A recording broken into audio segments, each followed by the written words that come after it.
le foncier, le vol de bétail, la difficile cohabitation agriculteurs-éleveurs, l'orpaillage clandestin sont quelques problèmes qui minent la frontière ivoiro-malienne longue de 532 km, d'où la mise à mal de la cohésion sociale.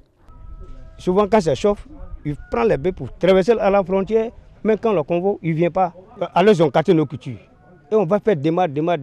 Le sous-préfet fait son mieux, mais on ne trouve pas de solution. Un villageois ivoirien peut quitter, aller demander un champ pour cultiver. Après ce dîner, plante des acadiens. 2 ans, 3 ans, donc il va chercher la paternité de la terre. Et c'est ce qui cause d'énormes problèmes.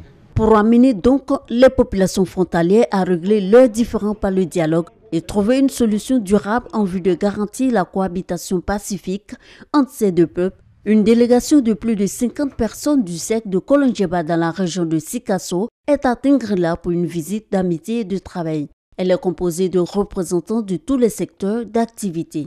L'atelier de Tengrela a pour objectif de nous rencontrer, mon collègue et moi, pour parler de nos problèmes communs de gestion de la frontière.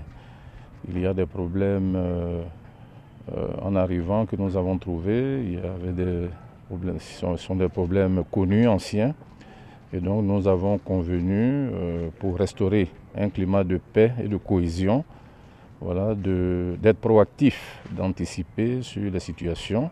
Après 3 jours de travaux, il ressort entre autres le recours systématique au dialogue pour la gestion des problèmes dont les seuls interlocuteurs restent les autorités officielles, le recensement exhaustif de tous les éleveurs de part et d'autre, l'harmonisation des tarifs douaniers et des coûts de vaccination.